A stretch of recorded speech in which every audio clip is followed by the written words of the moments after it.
souhaiter la bienvenue à ces points de presse et vous remercier d'avoir répondu promptement à mon invitation.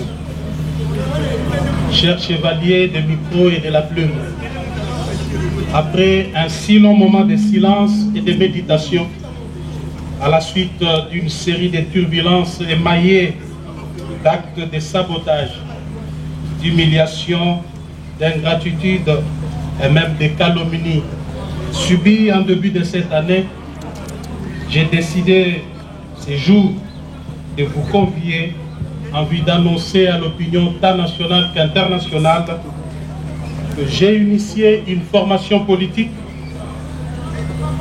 ensemble avec d'autres Congolaises et Congolais que nous avons transformé en parti politique. Il s'agit bien du parti Alliance pour le changement, assez en sigle. Un parti de gauche qui prône la social-démocratie et qui a comme devise liberté, égalité et justice. Le parti AC fera sans nul doute l'opposition au régime Félix Tshisekedi. Et pourquoi nous le ferons? C'est exactement pour des raisons. Premièrement, d'une part, nous avons constaté l'absence d'une vision claire et d'un leadership convaincant dans le chef du président Félix Tshisekedi, et d'autre part, l'incompétence notoire et la mégestion institutionnalisée caractérisée par l'insouciance, l'irresponsabilité, la jouissance et la prédation au sommet de l'État.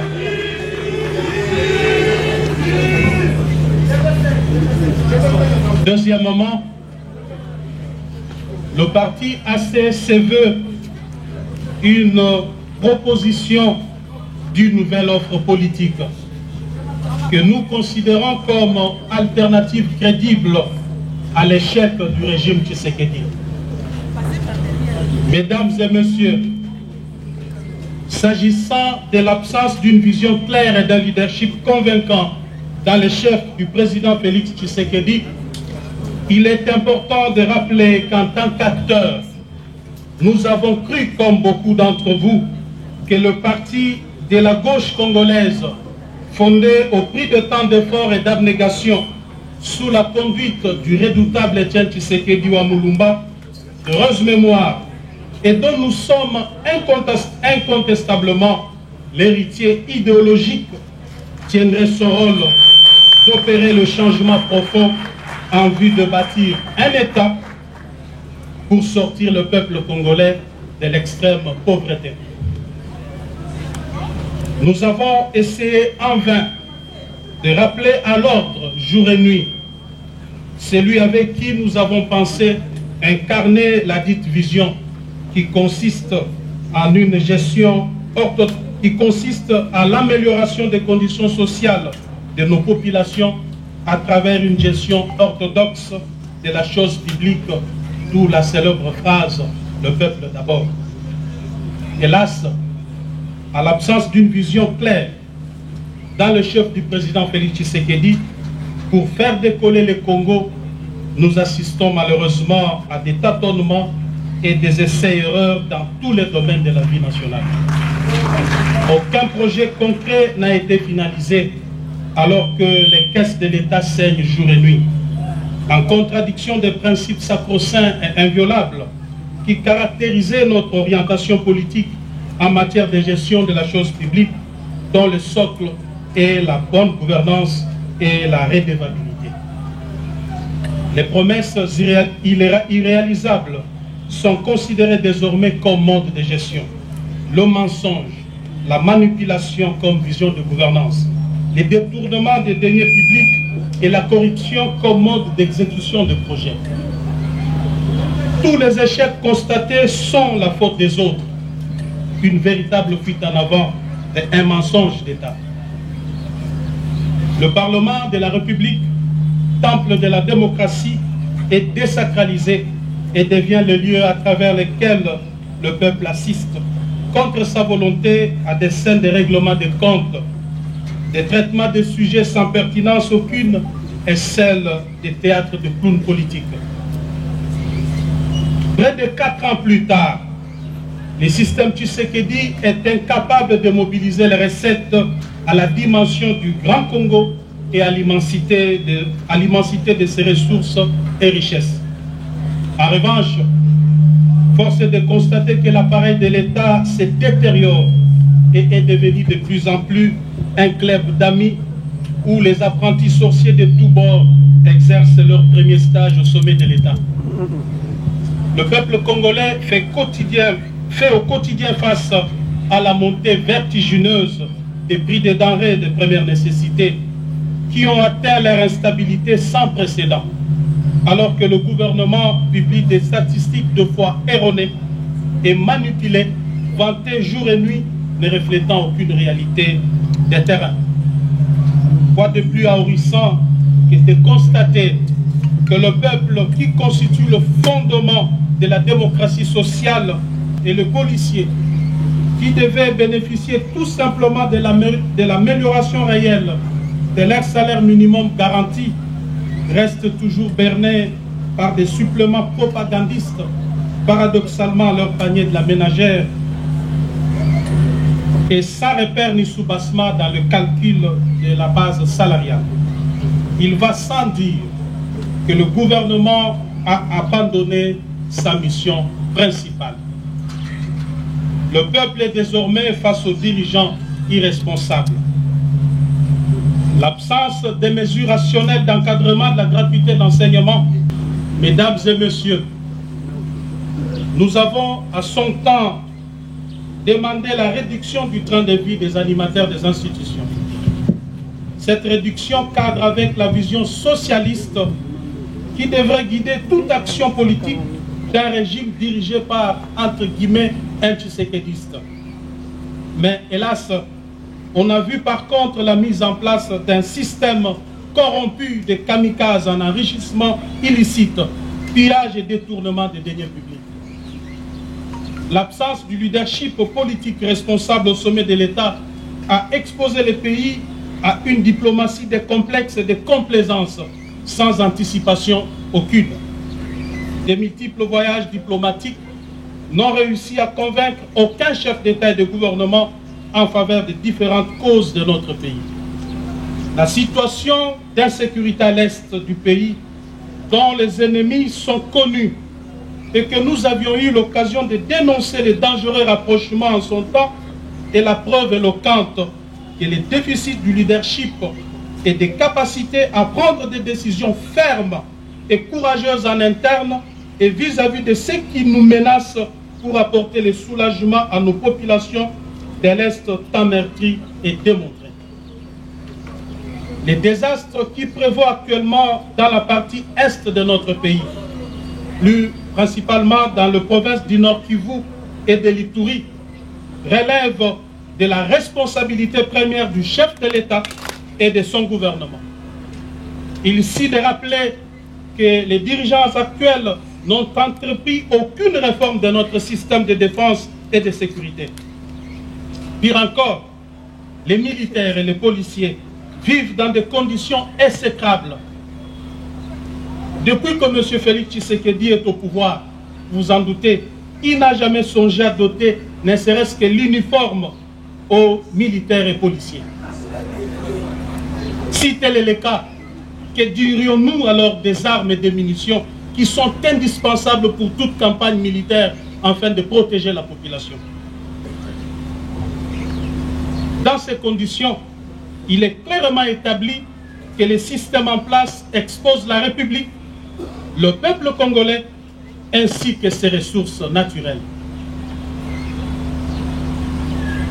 Quant à nous, nous visons l'amélioration des conditions de vie de nos populations à travers une classe moyenne. Mesdames et messieurs, au regard de ces tableaux sécuritaires sombres, il est clair que M. Félix Tshisekedi, aujourd'hui, doit être considéré comme un danger au sommet de l'État. Face Face à ces chaos de gestion et des situations de non-État, une nouvelle offre politique s'impose à tout point de vue.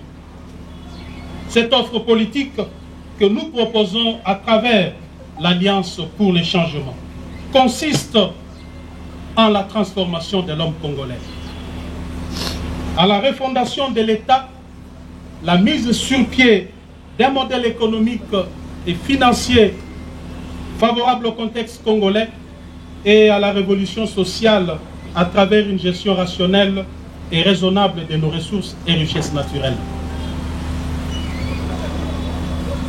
L'Alliance pour le changement vise l'amélioration des conditions de vie des populations congolaises à travers la création d'une classe moyenne. En cela, elle se veut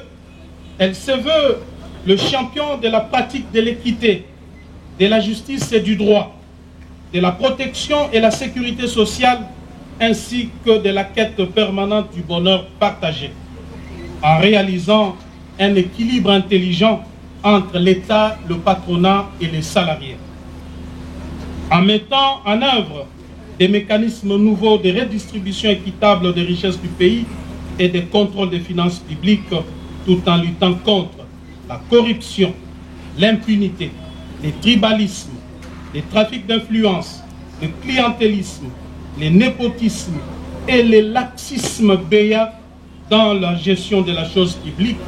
Nous disons bref, les antivaleurs qui caractérisent le système Tshisekedi actuellement. Nous envisageons donc imposer demain l'ordre et la discipline dans ce pays.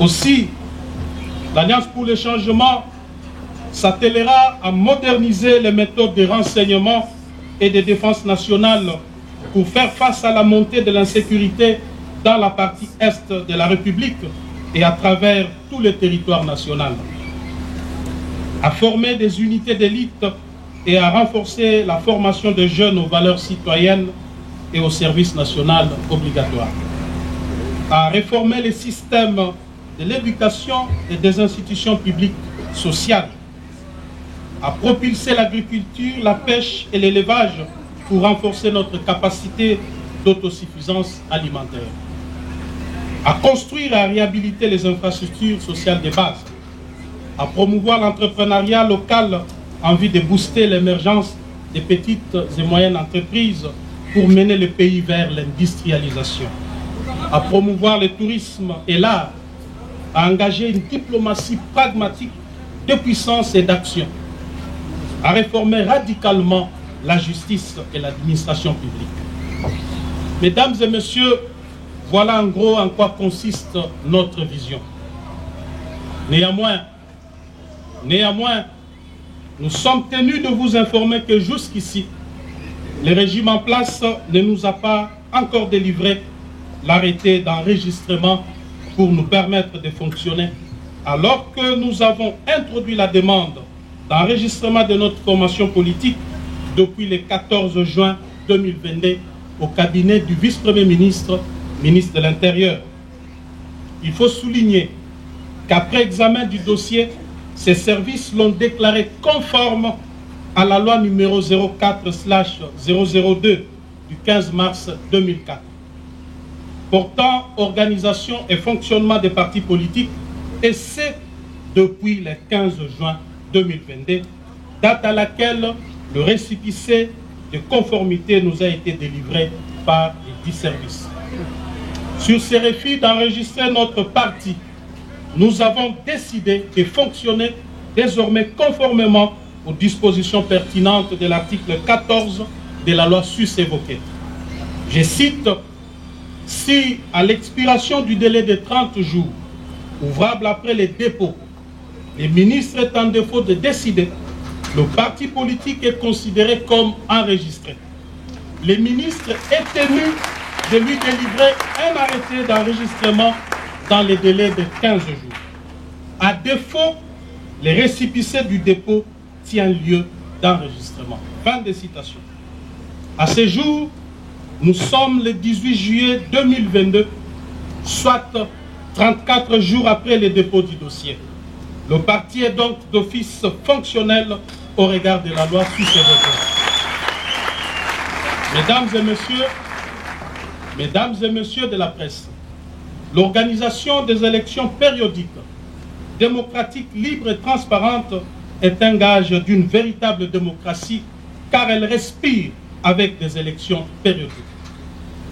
À ma qualité de sociodémocrate, combattant de la liberté pour l'instauration d'un État véritablement démocratique, je suis déçu de vous annoncer à travers ces points de presse que le régime Tshisekedi a décidé de mettre en péril la périodicité, la sincérité et la transparence des élections en préparant les glissements ainsi qu'en orchestrant une fraude massive aux prochaines échéances électorales.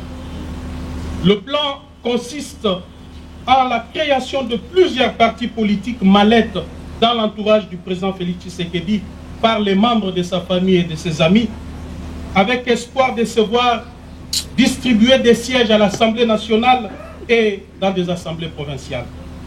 Ces plans funestes, dont se vante avec fierté et assurance d'ores et déjà les précités, visent à s'attribuer par des mécanismes frauduleux, vous vous en doutez, 300 sièges à la Chambre basse et laisser 200 pour les autres formations politiques. J'avais eu le courage en son temps de m'en prendre vertement à certains dans l'entourage du président Félix Tshisekedi pour dénoncer ces plans qui ne cadrent ni avec la vision, ni avec l'idéal pour lequel nous nous étions bâtis près de 4 décennies. J'avais également discuté plusieurs fois avec le président Félix Tshisekedi quant à ces plans, tout en lui rappelant l'épisode noir du carton jaune du 19 décembre 2016. Marche organisée par feu le docteur Étienne Tshisekedi afin d'exiger la tenue des élections dans les délais constitutionnels où Félix Tshisekedi et moi-même étions dans la rue.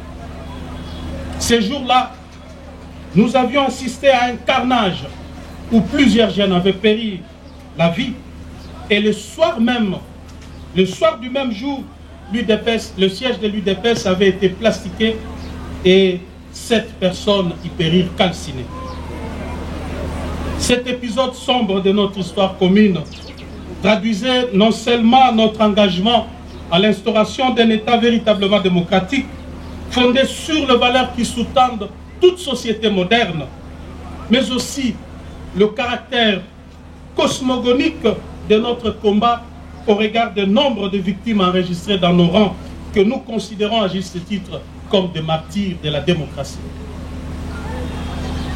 Et j'avais dit au président Tshisekedi qu'elle n'est pas organisée des élections libres, démocratiques et transparentes dans les délais constitutionnels, en dépit du bilan largement négatif, trahirait notre idéal de combat, détruirait le mythe d'Étienne Tshisekedi et cacherait sur la mémoire de nos martyrs. Eu égard à tout ce qui précède, mes chers amis, vous allez constater avec moi que les divergences de vues et persistantes étaient des tailles entre moi et le président Félix Tshisekedi. C'est comme ça qu'en ce jour, devant vous, je lance un appel au peuple congolais, à tous ceux qui avaient cru dans le combat d'Étienne Tshisekedi, de se mobiliser pour barrer la route à ces régimes des irresponsables jouisseurs qui se définissent comme antithèse du tshisekédisme. Ne pas les faire a pour risque de pérenniser la souffrance et le maintien de la République dans le sous-développement avec péril de plonger le pays dans une guerre civile inutile. M. Tshisekedi doit désormais savoir que cette manœuvre ne passera pas. Je m'engage personnellement à affronter aux côtés du peuple cette machination. Parce que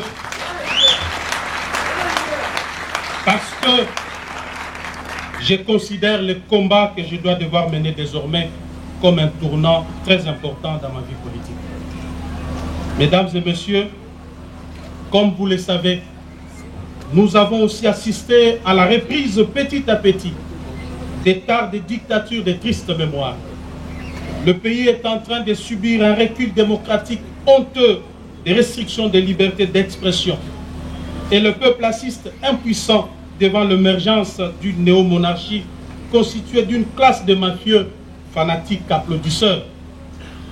On constate la flambée des arrestations des leaders d'opinion et des atteintes à la liberté de la presse avec des intimidations de journalistes dont certains sont contraints à l'exil. Il en est de même de l'usage abusif des services publics à des fins privées, les trafics d'influence par la résurgence des familles et des personnes intouchables, la manipulation de la justice avec des dossiers montés de toutes pièces pour écarter certains adversaires.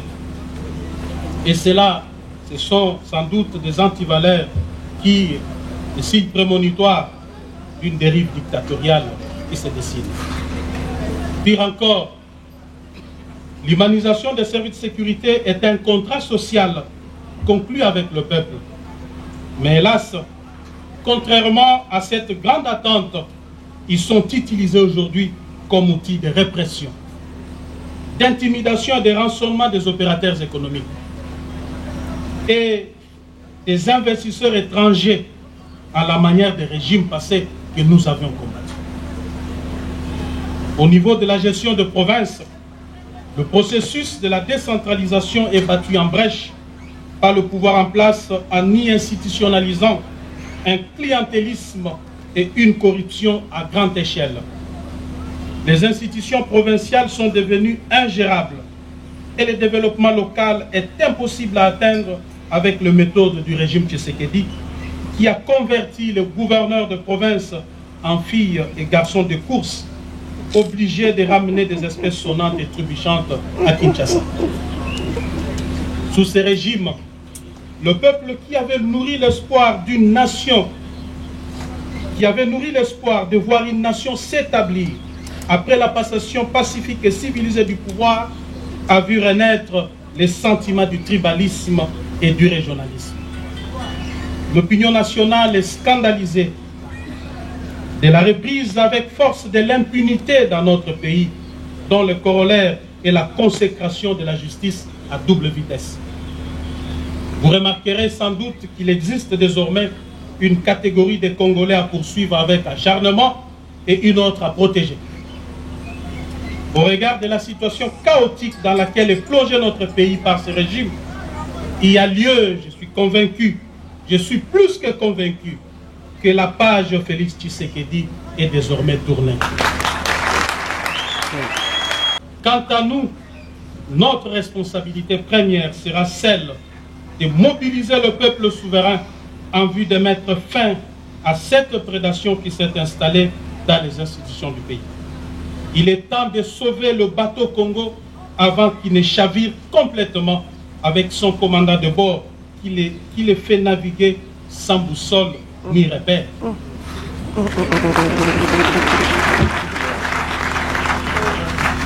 Dans un monde en total bouleversement, dans les décombres d'une gouvernance au rabais, dans un paysage politique mouvant, dans lequel tout est incertain, tout est sans cesse remis en question, nous devons imposer une révolution contre la prédation et l'amateurisme au sommet de l'État. Une révolution pacifique, démocratique, mais une révolution, celle du bon sens, car si le peuple n'arrête pas cette prédation, elle ne s'arrêtera pas et l'hécatombe s'abattra sur le Congo.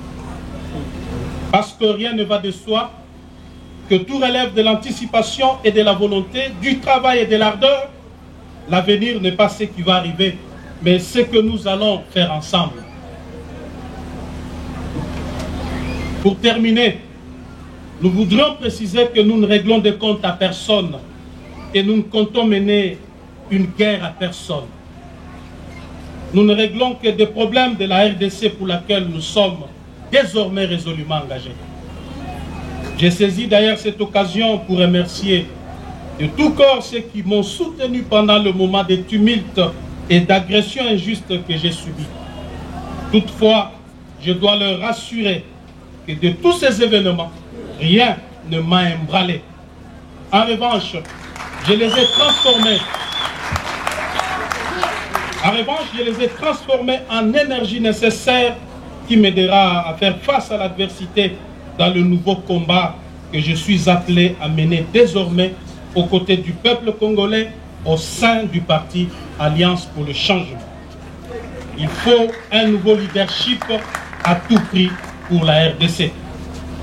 Ainsi, je pardonne à tous ceux qui m'ont fait tant de mal. En même temps, je demande pardon à tous ceux qui se sont sentis offensés par mes actes et mes décisions politiques. Mesdames et messieurs de la presse, vous serez conviés dans le tout prochain mois à la cérémonie de sortie officielle du parti Alliance pour le changement, au cours de laquelle nous dévoilerons notre projet de société ainsi que les grandes actions que nous comptons mener jusqu'à la victoire finale.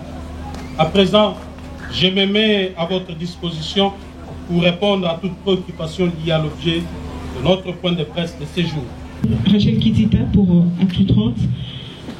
Monsieur, j'allais dire président Jean-Marc Kabonde, aujourd'hui que vous lancez votre parti politique, très critique à l'envers du régime Tshisekedi, mais vous-même, quelle est votre part de responsabilité? Puisque vous avez été à la manœuvre jusqu'à votre départ de l'Assemblée nationale. Est-ce que vous aussi, vous êtes comptable du régime Félix Tshisekedi? 2023 pointe à l'horizon. Vous avez déjà une candidature en vue, vous-même. Comment ça va se passer pour 2023, pour la candidature présidentielle? Merci. Merci beaucoup, Madame Rachel. Ma responsabilité, si je dois l'établir, je pourrais encore regretter ici pourquoi avoir contribué substantiellement à ce que Félix Tshisekedi soit président de la République. Mais je ne veux pas regretter pour ça parce que j'étais chef du parti, j'étais chef dans ces partis-là.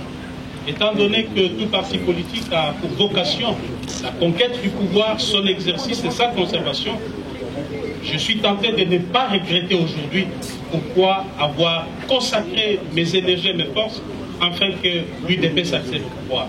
Mais tout simplement, je regrette l'échec de celui en qui nous avions placé notre confiance. Et je crois que c'est une page que nous devons tourner rapidement.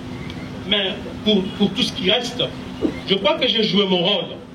J'ai joué mon rôle en tant que responsable dans le 4000 pour rappeler chaque fois à notre ami qui est aujourd'hui président de la République les bien fondés de notre combat. Je n'ai pas été quelqu'un qui le flattait. Il peut l'attester lui-même que je lui disais ce qu'il ne voulait pas entendre. 9 fois sur 10, je lui disais régulièrement non. Ça voudrait dire que j'étais conséquent avec moi-même. Je dois vous dire que j'ai été opposé à plusieurs dossiers, opposé à plusieurs propositions ou à plusieurs décisions de gouvernance de M. Félix Tshisekedi. C'est notamment le dossier RAM. J'ai été farouchement opposé, mais qu'est-ce que je pouvais faire parce qu'on était dans un régime, on était dans un système. Devrais-je sortir pour dire au peuple que voilà, je suis contre ce qui est fait là-bas? Vous, les journalistes, vous aurez dit de crier à l'amateurisme. Comment il est là-bas et puis il vient nous dire qu'il est contre. Pourquoi il ne démissionne pas? J'ai été opposé à plusieurs dossiers. Je viens d'évoquer ici les dossiers élections. Quand j'ai appris tout simplement qu'un plan s'est tissé autour du président Félix pour gagner 2 ans de glissement, remettre tout le monde dans la gestion, les affaiblir, puis organiser des élections où la tricherie était en train de se préparer parce que beaucoup se vantaient déjà d'avoir la CENI et la Cour constitutionnelle. J'ai dénoncé cela. Je lui ai dit que ceci ne cadre pas avec notre vision. J'aimerais bien, parce que j'étais même chantre de la conservation du pouvoir par l'UDPS jusqu'au retour de Jésus-Christ. C'est moi qui le disais. Mais je ne le dis pas par des mécanismes frauduleux. Il n'y a qu'un seul mécanisme pour conserver le pouvoir, c'est rencontrer les besoins du peuple. Accomplir la partie de son contrat.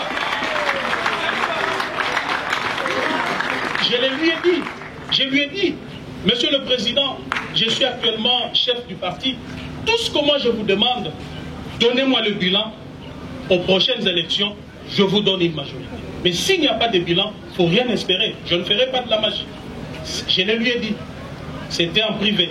Malheureusement, je ne pouvais pas sortir, convoquer la presse pour dire voilà, je viens de dire au président Tshisekedi ceci ou cela.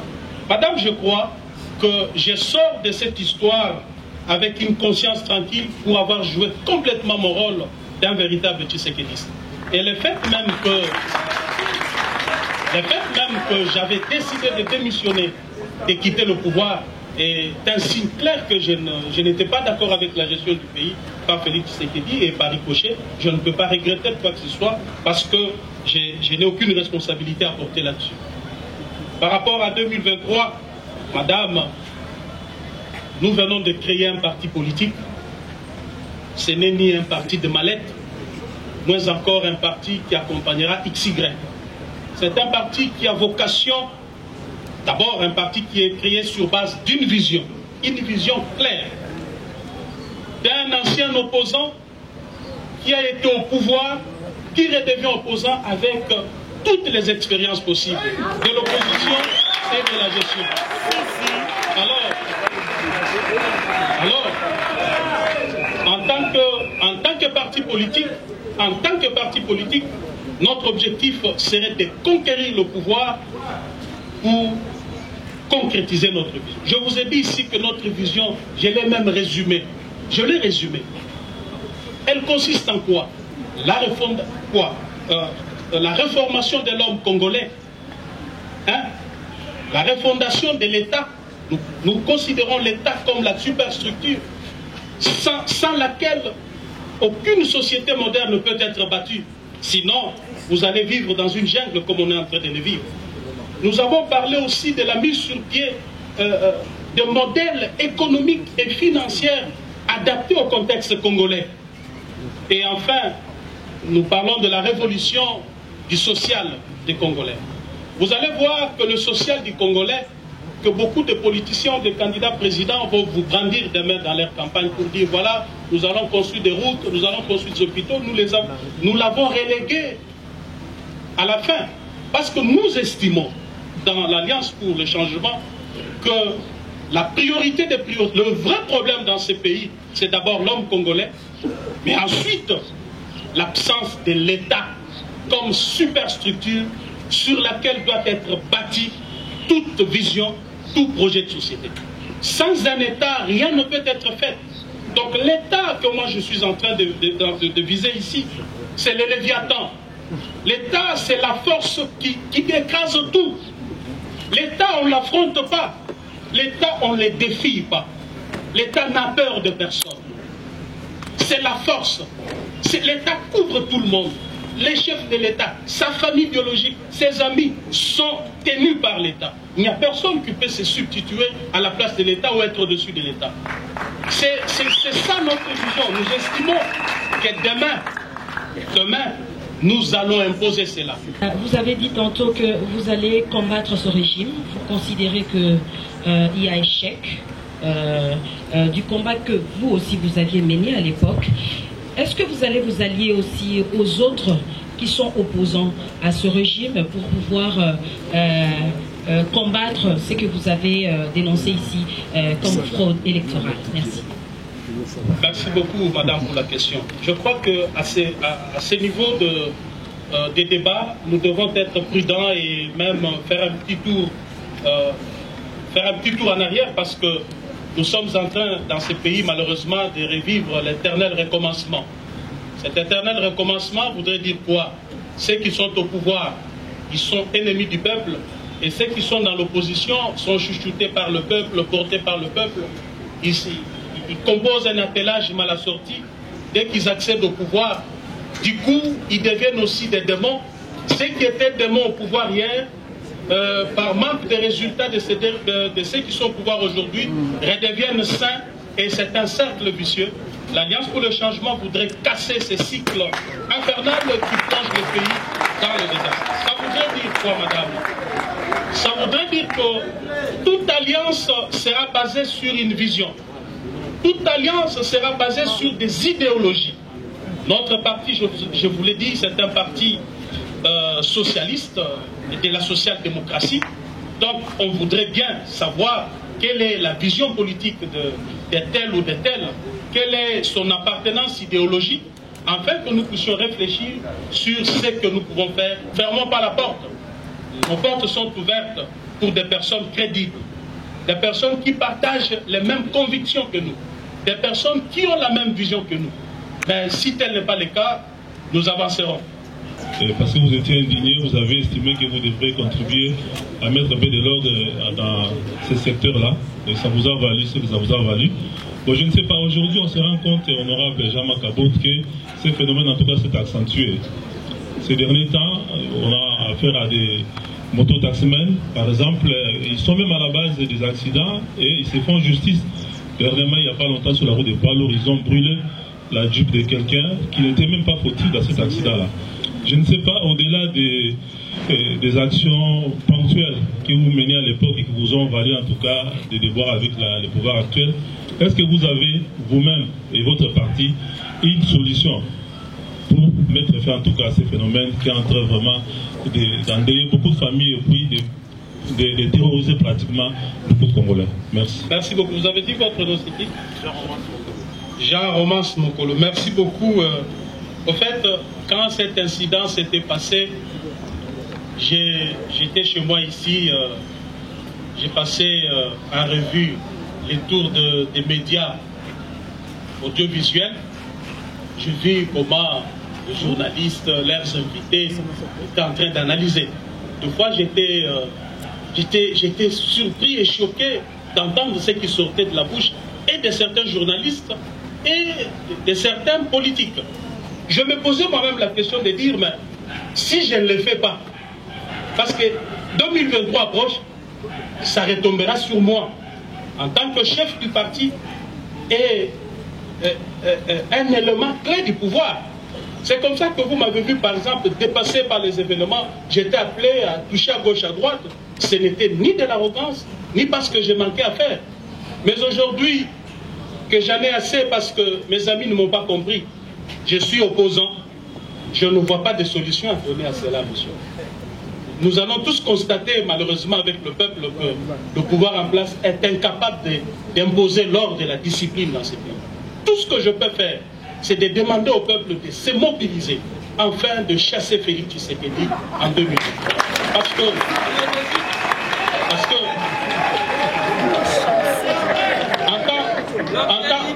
en tant qu'opposant maintenant, je ne serai là que pour constater aussi comme tout le monde. Je ne me permettrai jamais de descendre même pour faire une petite remontrance à un chauffeur, n'est-ce pas? Donc, d'ailleurs, je vais exploiter cela pour bien écraser ces régimes des incompétents qui parfois vous ne faites pas attention. Comment voulez-vous? Un jour j'ai dit au président Félix Tshisekedi, Monsieur le Président, faisons un petit rappel.